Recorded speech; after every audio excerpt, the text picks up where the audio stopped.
cast a spell with it. Oh. I don't know what it is.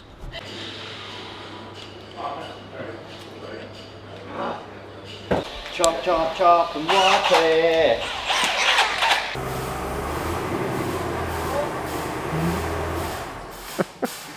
Noisy bastard.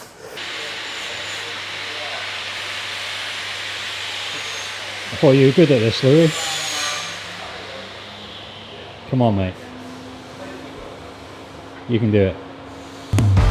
It all started working on a series in my dad's shed. I followed my dreams and joined the Marines, serving in Afghanistan. Defenders were always part of me. So here we are, building custom machines with my awesome team in Shropshire. We are Mahker. Hi guys, I'm Dave and welcome to my channel Mahker. And today I'm going to give you a lowdown on what's been going on. So, God, where do I start? So, the Scram 90, as you can see, it's gone to absolute bits. This car is off to the paint shop around the corner. Everything happens on this estate, guys. So, we love it. Everything is confined to our little bubble. So, this car's off to paint. And you know what, it's in really good shape. Mauro, the owner, wanted to keep some patina, but unfortunately we're going with new doors, new rear door, passenger driver, some little areas that need a lot of love. As you can see, like around the bulkhead here, someone's done a repair job, there's a bit of blistering, so we want to get rid of that. We don't want this car being rusty, but we do want a bit of patina. So before the cage goes on, we're going to give it a nice lick of paint, and we're all going to go with a nice retro one-off Scram vinyl, which is going to be really cool. Dakar original, with some beautiful KC daylighters. So this car is really going to come together and I can't wait to build it. So anyway, let me take you around the workshop. Right guys, so following in from last week, we're going to give an introduction of what happens in this shop. So this is our welding room slash blast room. So if we need to prep something like a bulkhead, a chassis, anything guys, anything that needs a bit of love. This chassis is 32 years old, right? And we've had to bring it back to life. It's off to the USA, and as you know from previous episodes, we have to keep matching numbers. This chassis has kind of been through the wars, so we bought this car complete. We're doing this for our friends Squire Editions, and the car had some holes in it, so outriggers were rotten, and the laminating that you see on here, guys, on the top, this is all original, but it's rotten through. So this car was left on grass, I can see, for some part of its life. So middle cross member has been replaced, the bottom plating has been replaced. As you can see down here, we've got, these are anti-roll bars. These are actually peeled off. I don't know what the car's been doing, but maybe it's been mulled around, you know, with a forklift maybe. So we've done the repairs to the best of our ability, and this car is going to go back into nice gloss black. And over the next coming weeks, we're going to assemble this car with a beautifully refreshed 300 TDI, Winchester transmission and axles, and you'll see it come together.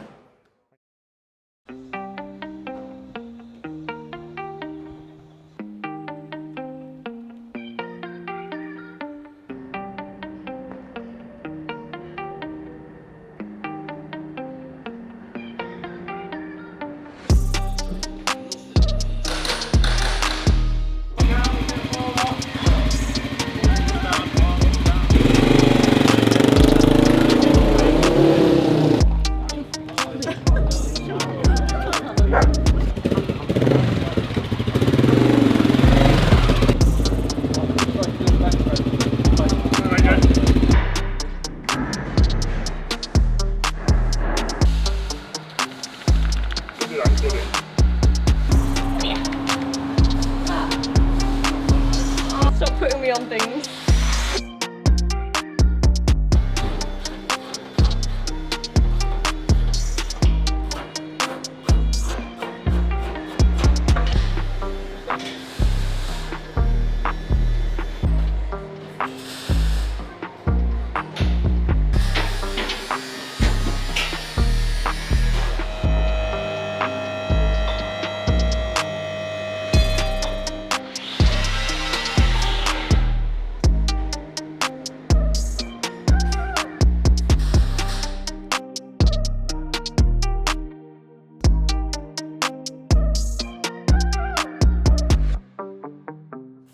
Right guys, under here we've got not a right lot going on at the moment.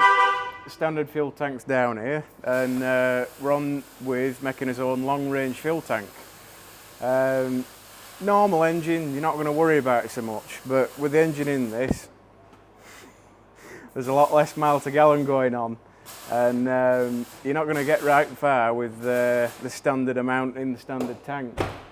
So if you want to go on big trips and stuff, we've got you covered. We've started making a big long range tank that'll hold hopefully like up to 50% more than the standard one, and it'll go around our quad exit exhaust, and yeah, should be good. We'll have a look at on bench down here.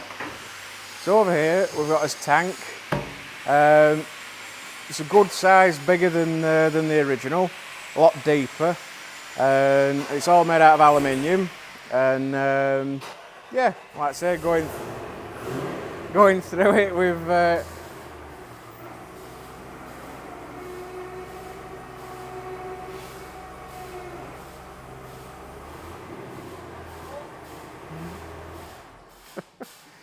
noisy bastard. So here we've got us fill from your filler neck and your vent, and then we've got us in and well as return and as feed to the engine. Over in the top we've got the hole for the sender unit, so we've got us float and foot gauge and everything. Here it's going to pick up off of the rear anti-roll bar mounts, so it'll take the weight, because there's a lot more fuel in here now, so there'll be a lot more weight to support. So we've got the original tank mounts at the back, round the back of the tank we've got points that'll come up to the original mounting points for the original tank, but obviously a lot lower with another frame that we've made. And yeah, if we turn it over, you can look inside. We've got us as return and feed going to the bottom of the tank. You can see where all the fuel comes in, and the sender unit mounts. And then over here we've got the bottom of the tank, and we've got this little box, so that when you're putting your foot down and you're going round roundabouts and corners, not all the fuel's going to go to the other side of the tank. You've still got a good amount of fuel going up from the feed, and you're not going to run out of fuel and have fuel starvation issues. And through the little holes here, we have these little valves, so that when the fuel's wanted to go out of that little box and you put your foot down, it stops it and it blocks it in that little bit there. And then when you need the fuel to come back into the little box, it's all vented round there, and it'll all fill that box back up again with fuel. And yeah, all being well, it should be a good solution to a bit of a first world problem, having not enough miles to the gallon from your new engine. So today's tank building day, we're using these new valves. So contacted a company that we work with, Fuel Protec. They supplied these to us, and this is basically the capture tank in the bottom of our aluminium tank. So it's not just a tank with a bit of a tube in it that just sucks out like we've seen in the past. So this is basically proof. So these capture points that you check here, 2 points out. And obviously as this is in the back of our tank, so as we accelerate, the fluid is basically going to move. Obviously the tank isn't going to move as I'm moving it on the simulator. So as you see here, this is all weight. Our pickup pipe is right at the bottom of here. I'd say in there there's probably 3 litres, maybe 4. And these balls obviously move around as you accelerate. So as you see here, this is going to be full of fuel. This is the base of our tank. So our simulator there, if that was going on there and there was fluid pushing against it, pressure-wise, it's going to fill back up. And then as that empties, these balls move. So as you can see there, and it allows the fluid to come back into the tank, so we never run this truck empty. And if the truck is on an incline, so if the truck is leaning this way, let's say that's all we have left in there. That's all that's going to run out. So we basically don't want this car to ever stall. So even if the car was sitting at 260 degrees, as you see there, we've always got fluid.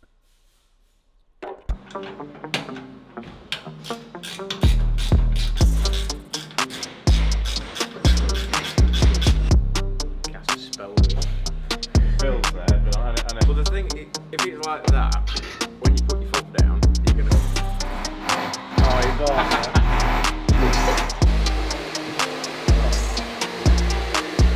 Just cut the fucking end off of that, and then do. That'll be fine. It's just I've got to make like a little bit of it back front, isn't it? Yeah. They call it? Yeah. I mean, it will be. Yeah.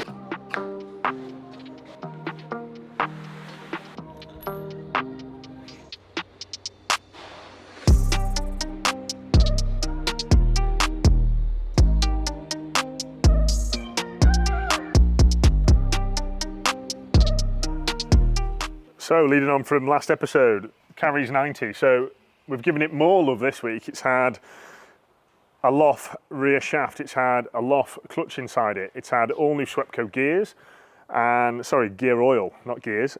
It's had, we're playing about with this in thicker oil actually on these MT82s and these because we're finding they're getting noisy and rattly as they're getting a little bit of wear. But anyway, on the inside, Carrie said, Dave, I keep leaving the interior light on. He said all the time when she's fitting her pedal lock.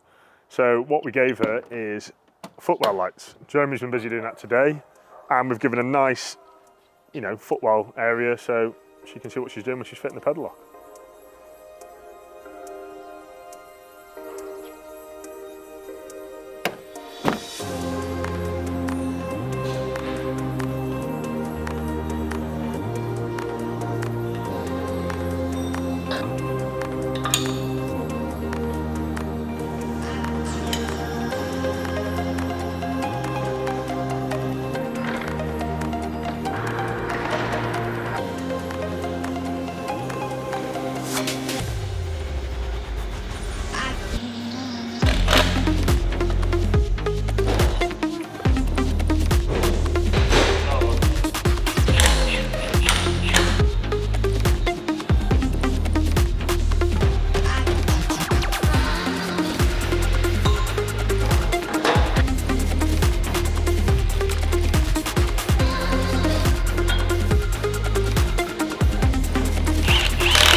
So here's something we haven't seen recently in the workshop. This is a Cummins 5.9 12 valve, and up here is a 130 heavy duty chassis from Marsland. So we will be mounting this engine and gearbox tomorrow, and it's going to be interesting. We haven't done one in a while, but we're trying to revise it. We're going with some new mounts to try and reduce vibration and resonance in the cab, because these engines, you got to remember, it's a truck engine. This engine makes some monstrous torque.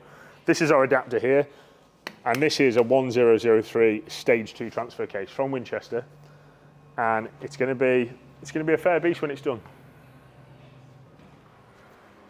So thanks again for watching this episode, guys. Really love your feedback, really love the comments, guys. It really motivates me, especially when times get a little bit hard and these trucks are challenging us. But anyway, more to the point, I've picked a winner. So Steve Pickering, you have won the dry flanges. I loved what you said about Mahker. I loved how you set it out. And unfortunately, Ollie, you should have tried harder, because you did kind of copy what Steve said. But anyway, more to the point, Steve. Thanks again. And when you bring the Wolf in for its upgrades, I believe he wants a nice big turbo and exhaust system. We'll get the dry flanges on for you, sir. So well done there. Anyway, thanks again for watching. Please like and subscribe, guys. Give us a thumbs up if you like what we're doing. If you don't, unsubscribe and go follow someone else, maybe Juice or someone. But anyway, thanks again, guys. Bye-bye.